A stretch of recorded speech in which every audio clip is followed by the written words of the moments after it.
Hi friends, welcome to our channel. இன்றைக்கி நம்ம வீடியோவில் பார்த்திங்கன்னா இது சிலர் முள்ளங்கி யாரும் சாப்பிட மாட்டாங்க. அவங்களுக்காக தாங்க இந்த ரெசிபி. நீங்கள் கண்டிப்பாக முள்ளங்கி சட்னி இது மாதிரி செஞ்சு கொடுத்து பாருங்கள். யாரை நீங்கள் சொன்னால் தான் தெரியும், ஓ இது முள்ளங்கி சட்னியான்றது. எப்படி செய்யலான்னு பார்க்கலாம். அதுக்கு முன்னாடி நம்ம சேனலை சப்ஸ்கிரைப் பண்ணலாம், சப்ஸ்கிரைப் பண்ணிக்கோங்க. இதுக்கு பார்த்திங்கன்னா நான் ஒரு மீடியம் சைஸ் வெங்காயம் எடுத்து வச்சுருக்கேன்.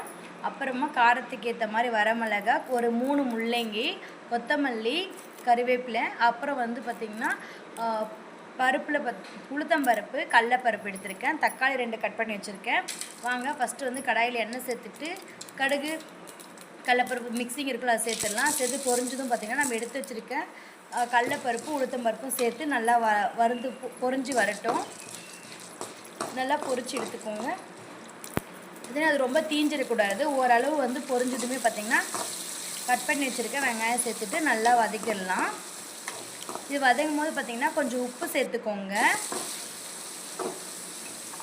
பாருங்கள், அப்படியே மீடியம் ஃப்ளேமில் வைக்கணும்னு அவசியமே இல்லைங்க.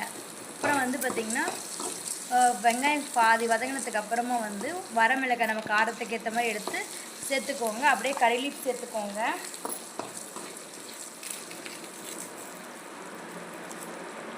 இப்போ பார்த்திங்கன்னா வச்சுக்கோங்க, தக்காளி சேர்க்குது.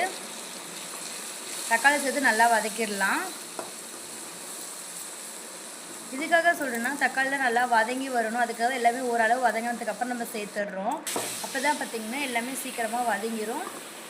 வதங்கினதுக்கப்புறமா நாம் கட் பண்ணி எடுத்து வச்சுருக்க முள்ளங்கி இருக்குல்ல, அந்த முள்ளங்கி எடுத்து சேர்த்துக்கோங்க. சேர்த்து நல்லா வதக்கிக்கோங்க. நல்லா நல்லா பச்சை வாசனை போய் அது தீஞ்சு வரும். தீஞ்சுன்னா ஓரளவுக்கு கலர் மாறும்ல, அது மாதிரி கலர் மாறுற அளவுக்கு வறுத்து எடுத்துக்கோங்க. பாருங்கள் எந்த அளவுக்கு இருக்குன்ட்டு.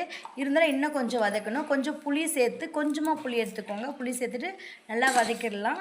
வதக்கிட்டு இதை கம்ப்ளீட்டாக ஆற வச்சு எடுத்துக்கலாம். கொஞ்சம் ஃபேன் கத்தில் நான் ஆற வச்சு எடுத்துக்கிறேன். பாருங்கள், இப்போ கம்ப்ளீட்டாக ஆறிடுச்சு. இதை ஒரு மிக்ஸி ஜாருக்கு மாற்றிக்கலாம்.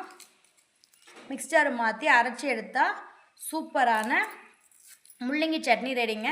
இதுக்கு நீங்கள் வேணால் ஒரு தாளிப்பு கூட நார்மல் லேஸாக கொடுத்துருங்க. நான் தாளிப்பு கொடுக்கல. இது சாதத்தோடு வச்சு சாப்பிடும்போது சூப்பராக இருக்கும். சுடு சுடு சாதத்தோட முள்ளங்கி சட்னி சேர்த்து நல்லா பிசைஞ்சு சாப்பிட்டிங்கன்னா வேறு லெவல் டேஸ்ட்டுங்க. இது முள்ளங்கி சட்னின்றது நீங்கள் சொன்னாதாங்க தெரியும். கண்டிப்பாக ட்ரை பண்ணி பாருங்கள். ட்ரை பண்ணி பார்த்துட்டு உங்கள் கமெண்ட் என்னவோ அதை கமெண்ட் பாக்ஸில் கமெண்ட் பண்ணுங்கள். பாய் ஃப்ரெண்ட்ஸ், நெக்ஸ்ட் வீடியோவில் பார்க்கலாம். டாடா.